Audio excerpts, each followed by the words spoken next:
What's up, Juggalos? Wickit Clown Reviews here. I'm going to be reviewing every single EP and LP released by Psychopathic Records in chronological order. And up next is the third Joker's card, the Riddle Box. So first I'm going to go through and give my thoughts on the album and all the tracks overall. And then afterwards I'm going to go through all the different CD pressings I have and kind of compare the differences. I'm really excited for this one. This video is going to have some of my rarest and like most prized CDs in the collection.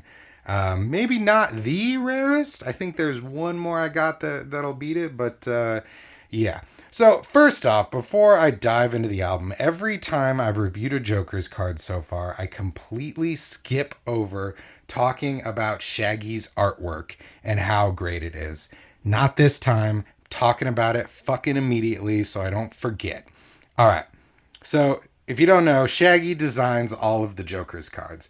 And the Riddle Box is really one of his masterpieces, in my opinion.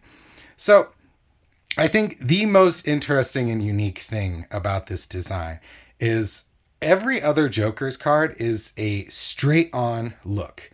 And while it may appear that this is a straight-on look, it actually is kind of a high angle looking down at the Riddle Box. So if you notice the angle of the box here, if it was straight on, you wouldn't be able to see these edges. And, you know, his head here, there's no possible way it could fit through it. So this is really like it's looking down at the image, at like springing up at you. But at the same time, the head is centered. So it still matches the overall aesthetic of the Joker cards staring right at you. But yeah, this little slight alteration of perception is genius, and part of why this like image just stands above all the rest of the Joker's cards. And you know, thematically, I think just the use of a Jack in the Box is absolutely brilliant for Insane Clown Posse to do. And yeah, it's just what an outstanding design. Phenomenal. Love the snake tongue, the clown face, the beanies that they were rocking back in the day. It's kind of a jester hat beanie. It's super cool. And then the question mark right on the it's so damn good. All right, so you know, let's get into the track listing. So the thing about ICP's career up to this point is they had been fully independent. And the Riddle Box marks a major shift in their career trajectory where they signed to a major label. They signed to Jive Records, and overall it did not go well. Jive, you know, they signed a contract with Jive, but they put them under Battery Records, which is like a subsidiary for artists that they don't give a shit about. And Jive kind of refused to promote the album, and ICP had to do a lot of the legwork themselves. And yeah, they did not sign a contract with them. I don't think Jive wanted to sign them. I don't think ICP wanted to sign with Jive. But it was nevertheless a very important moment in ICP's career for their exposure. And yeah, this Joker's card, I think up to this point, every ICP album has been like an 8 out of 10, a 9 out of 10. Like they're all great, but maybe a few little flaws. This is the first just 10 out of 10 masterpiece album they've released. It's arguably, you know, it's a lot of people's favorite Joker card. It's a lot of people's favorite ICP album in general. And, you know, for me, I've got like 5 that could all be fighting for the top spot. And this is definitely one of them. But, you know, I gotta be honest, when I first heard Riddle Box, it was not even in my like top 4 Joker cards. I had first heard Riddle Box. It was actually, I think it was the last ICP album I had listened to at the time. This was like 20 years ago. And, you know, I liked it, but it really didn't blow me away. You know, if this album has one flaw, it's the production. I do remember being a little shocked by how the production is much lower quality than Carnival of Carnage and Ringmaster somehow. And I remember being kind of caught off guard by it because Carnival of Carnage was very lo-fi and old school, and then it got better with Ringmaster. And so I was, and I had heard Malenko and Jekyll Brothers and fucking The Wraith and all that stuff, and so I'd gotten used to ICP with high production quality. So I expected Riddlebox to kind of fall in an appropriate place between them. But yeah, it's Riddlebox has a very compressed sound, and part of the reason is because this album is loaded with samples. And back in the day when they were recording on tape, you had to re-record the tape multiple times, and you couldn't just get crystal clear samples from the internet or something. You had to like find them, and they're using like TV shows, and so it's like the lower quality of the album production is part of their it's just a result of the creativity and the technology they had at the time. However, this was resolved years later with the 20th anniversary release of the Riddlebox. I think that album, it's finally puts Riddlebox where it deserves and has excellent production, and it does the Riddlebox justice. For this review, I listened to the original master because I'm actually going to do a separate review of the 20th anniversary because it includes the Oddities bonus disc. So I want to talk about that. But for this, I made sure to listen to the original master, and it's been a long time since I've heard it. And it's good. It's better than I remember for sure, but it still just has that like low audio compressed issue, not a lot of like dynamic sound range. It's just it is what it is. I don't even understand like why they still have it on Spotify and why Jive Records still releases that version. I'm shocked that the remaster hasn't become standard at this point. It's unfortunately a pretty rare album, but it's on Spotify. So just my advice, if you're gonna listen to the Riddlebox, unless it's a cassette or a vinyl and you want that super old school style, if you're gonna listen to it digitally or on a CD, fucking do yourself a favor and listen to the remixed version. All right. Let's go through track by track and check this album out. So first of all, there is an intro track that's missing. And, the intro track sets the tone beautifully here, where, they're riding and they hear a car coming and they get fucking killed. And then, the music plays and they go to their purgatory and they meet the motherfucking Riddlebox that determines their fate of going to Shangri-La or Hell's Pit, which was not named at the time, but that's clearly, what they're talking about. And, it goes straight into the Riddlebox track, which is just a really fun, groovy, slow way to kind of kick off the album, where the clowns are hyping up the Riddlebox, and it's such an interesting song because it gets you so hyped, but it's so like the beat is very slow, I always think it's impressive when something that is very reserved just can get you so fucking hyped. And the opening of the Riddlebox does that. And then that hype continues with The Show Must Go On, where the tom drums fills, and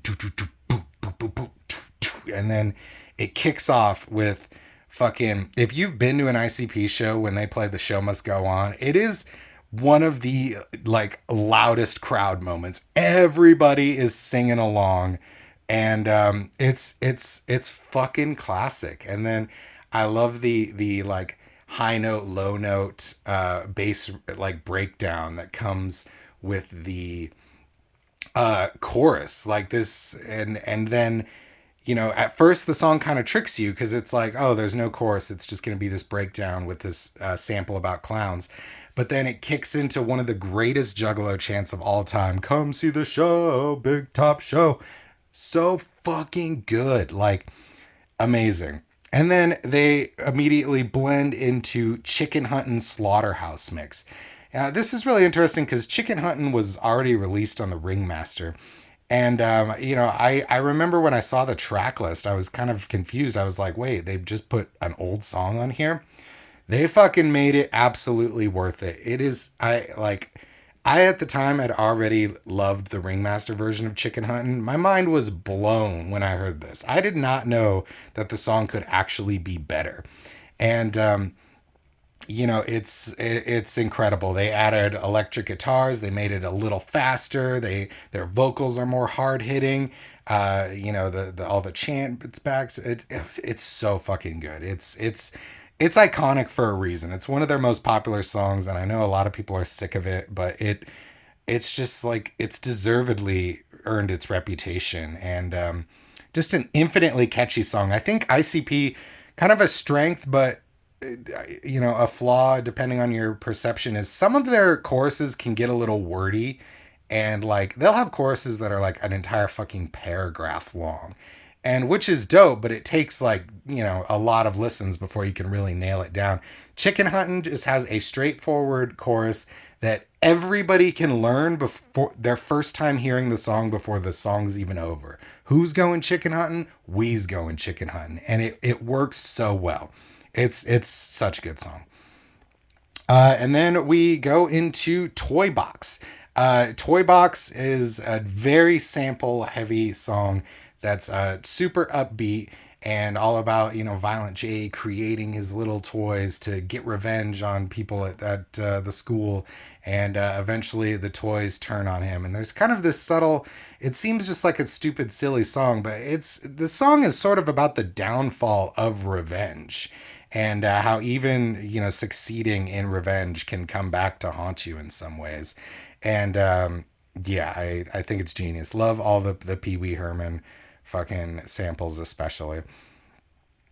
Cemetery Girl. This is one I underrated back in the day.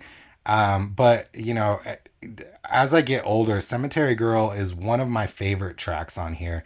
It's so effortlessly spooky and creepy, and the witching hour samples that they use, and I just the beat is straight up just like worthy of an 80s horror film. You could cut the vocals and use that beat in a horror film and it would work so incredibly well.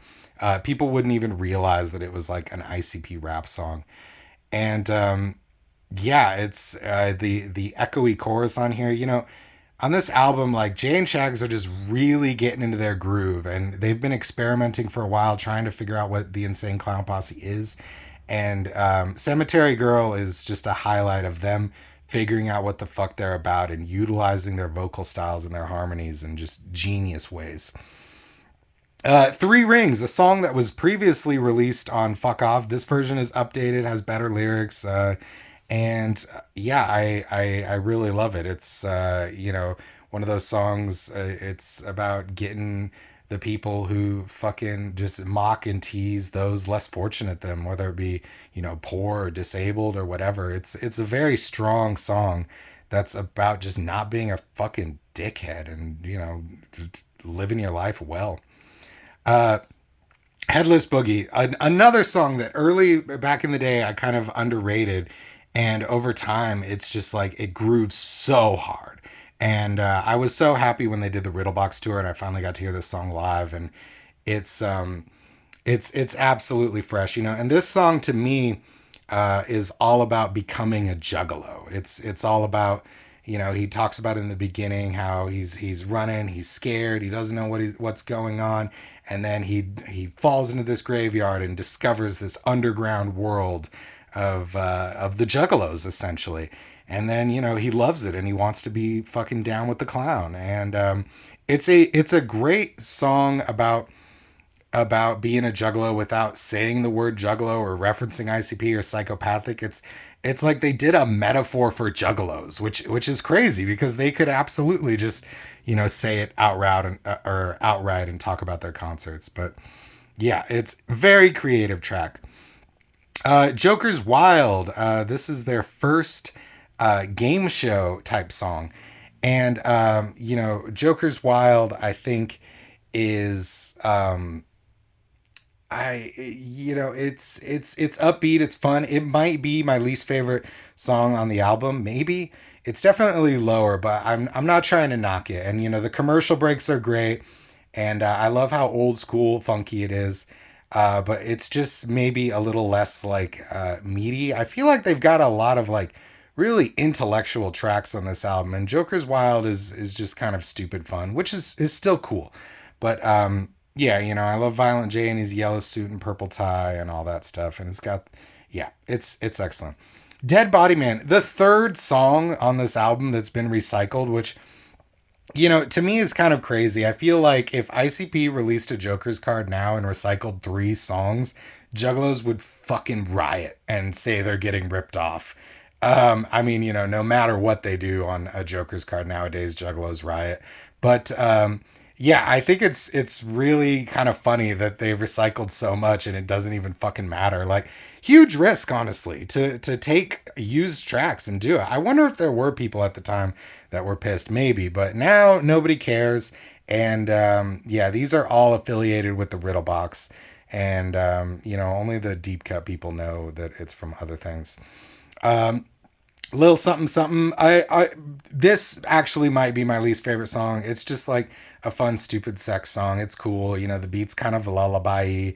Some of the raps are hilarious, and the sex samples are cool. And I mean, by default, I don't like hate ICP sex songs, but by default, they often fall to the bottom of the list, just because they're silly sex songs. They're cool. They're fun.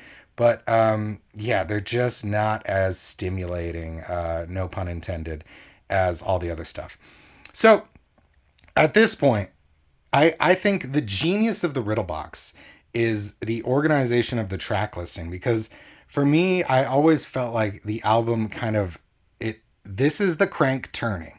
This is the fun, the creepy, the suspense, the music's building up and you're anticipating, and then the last 4 songs, this is the Riddle box popping out of the box, because the tone abruptly shifts into just like back to back 4 super hard hitting tracks. Old Evil Eye to me is a top 10 ICP song, probably my favorite song on this album. It takes from the Telltale Heart and kind of recontextualizes it into a Juggalo style. And I absolutely fucking love Old Evil Eye. I think both of their freaking choruses are incredible, or both of their verses are incredible. I love the breakdown chorus. I love the chanting, and Old Evil Eye is just what it's a fucking bout. And I'm just trying to, while I talk, just show off some shit if you want to read it. So after Old Evil Eye is 12. So 12 is an interesting song. It's about somebody who was convicted by a jury rising from the grave, and they have a certain amount of time to kill all those who convicted them. And it's an extremely creepy fucking track that could be the plot of a horror movie. It's so good. And the thing about it is, people often say that Violent J doesn't kill 12 people. That's actually not true. The misconception of that comes from the fact that at one point, Violent J says, killed another, now we're down to only 4. And at that point, he's actually only down to 3. But because he says now we're down to 4, everybody restarts the count. And then when he kills 3 people, they're like, oh, you didn't kill 12. But yeah, I don't know if that was intentional, just to fuck with the audience, or if he just utilized that rhyme and didn't give a shit. But he does indeed kill 12 people. Ignore that now we're down to only 4 line. Count again. Don't listen to that line and count again. He kills 12 people. Okay, The Killing Fields. And this is a Hell's Pit track. And it's a fucking... It's brilliant, because the album ends with Hell's Pit and Shangri-La, because those are the options of that the Riddle box will present. So The Killing Fields, it's one of the most horrific portrayals of hell, in media in general. I mean, just it is haunting, the things that are described and the life that has to be lived. And yeah, I think it's a phenomenal song.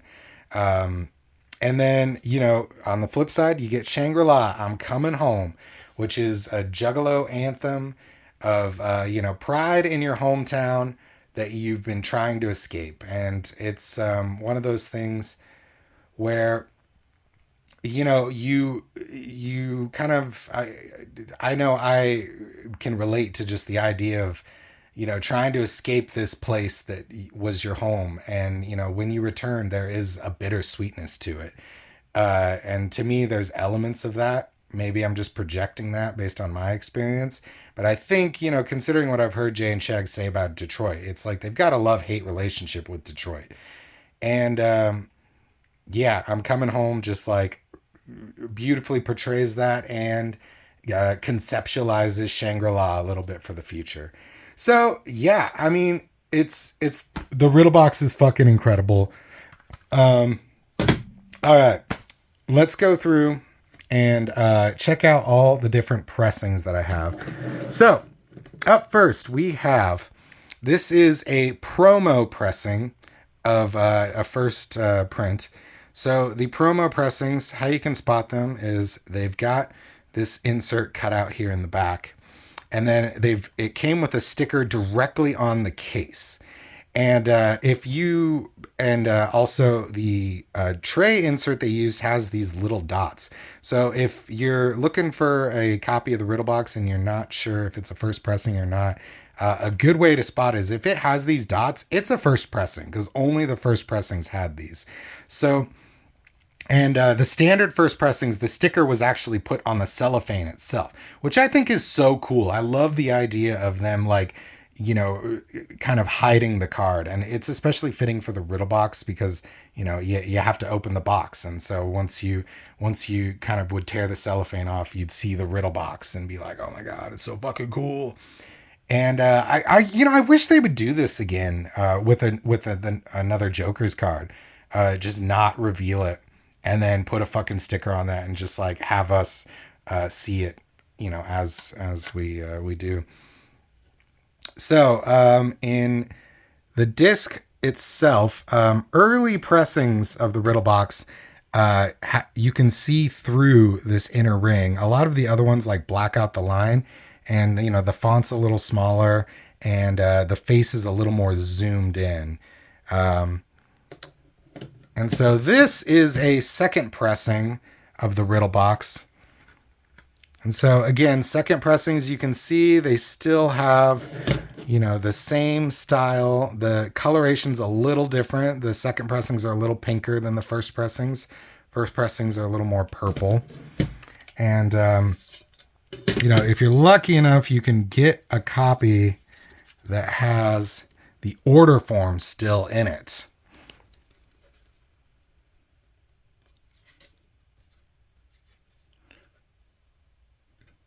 Yeah, a lot of Juggalos either use their order forms or, just thrash them in general. But,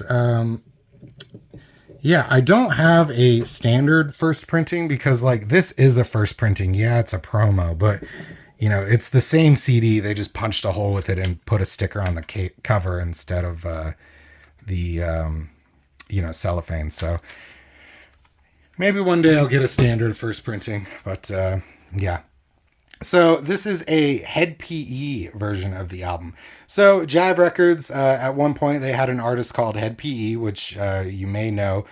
And they decided to include a sampler of Hed P.E's new album on the end of the Riddle box. And some of them have an insert as well that hypes up the album. I don't have the insert on this one. But yeah, you can see the ring is still in the center, so it's an earlier pressing. I would call these third pressings, but maybe they're fourth because there are disc maker versions out there. So yeah, this would be fourth probably.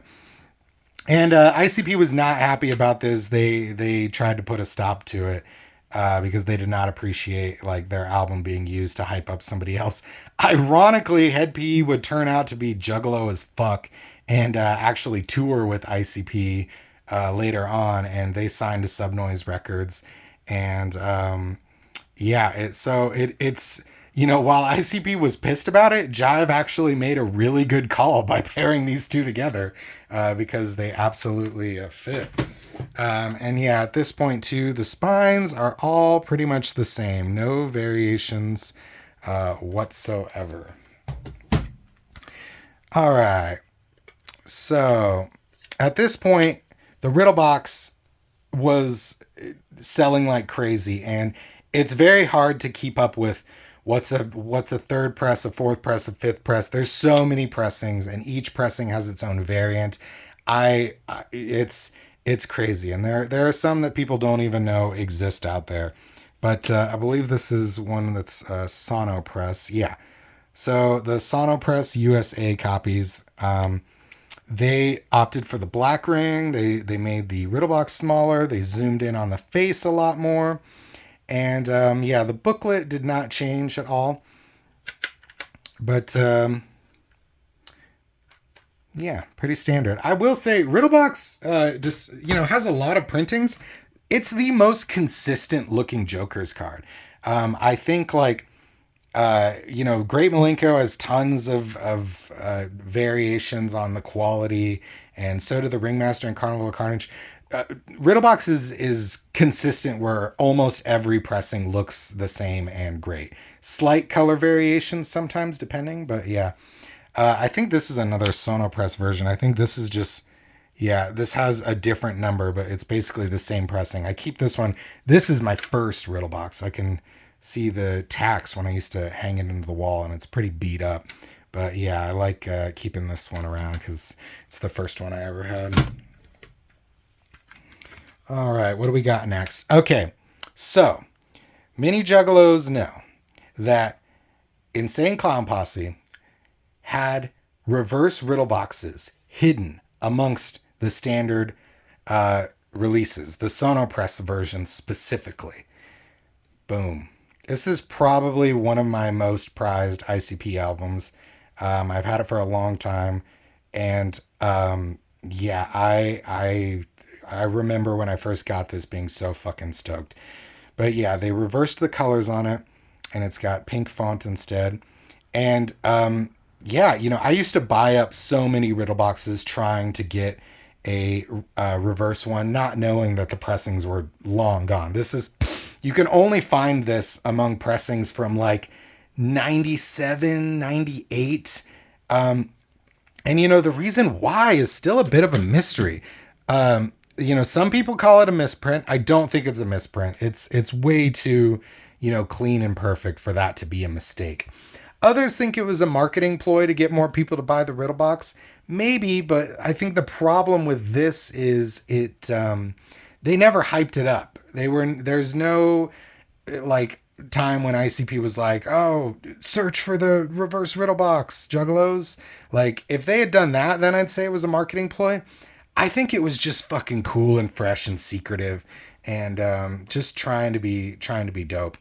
So there are actually two versions of the reverse Riddle box. This is the slightly more common version, but it's still fucking rare as fuck. And this is the even rarer white ring reverse Riddle box from the Columbia House pressing. So the difference between these two, and the reason why this is even rarer, is because back in the day there were, see the CRC on the back. Back in the day there was a record club called Columbia House, and you could buy cheap CDs in there, and it included reverse Riddle boxes as well. Another reason why I don't think it's a misprint, because Columbia was clearly given the information. So if you compare them side by side, the black ring version looks significantly better. The colors are more vivid and bright, and if you took a microscope to it, you can see a lot more tiny printing flaws in this one. You can also see slightly more of it. You can see the hats cut off more in the white ring.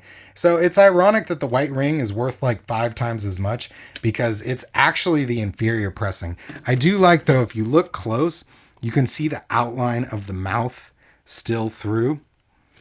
So, yeah, juggalos, these are fucking two of the rarest ICP CDs I have for sure. Okay, and then this is what is this? Oh, I already went through that one. Okay, and then I also have a standard Columbia house press with the white ring. So basically, if you were to order from Columbia, you would most likely get this version. But some lucky juggalos got this. And so this is a secret Willy Wonka one. This is a secret Willy Wonka one that you had to sign up for an exclusive promotion to get. That's why it's so much more rare.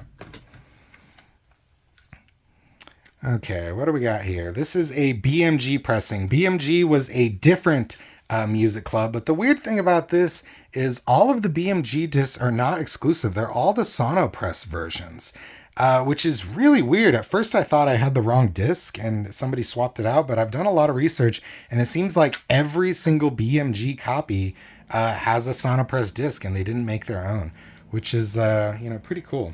Just gonna leave out the reverse Riddle boxes because they're too dope to not leave out.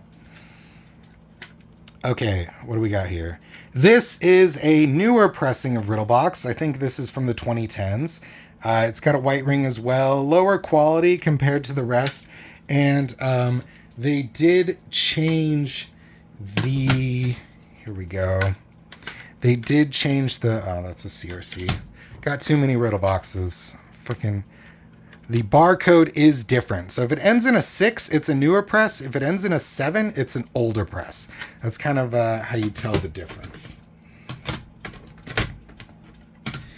So yeah, this is the newer press from the 2010s. Again, consistent quality. Good shit. So this is actually the newest press of the Riddle box. I just got this on Amazon just to see. And, at first I thought it was exactly the same. But if you look at the bottom, disc made in Germany. Nope, not made in Germany.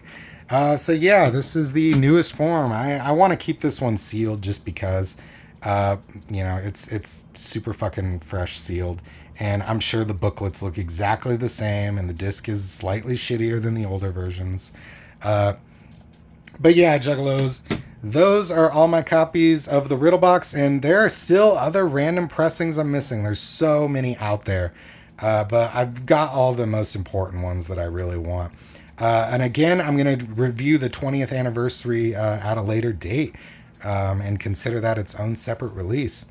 All right, Juggalos, thanks a lot for watching. Up next is Golden Goldies. Give me them fucking nuggets, bitch, or I'll punch your fucking face. All right, whoop whoop, Juggalos.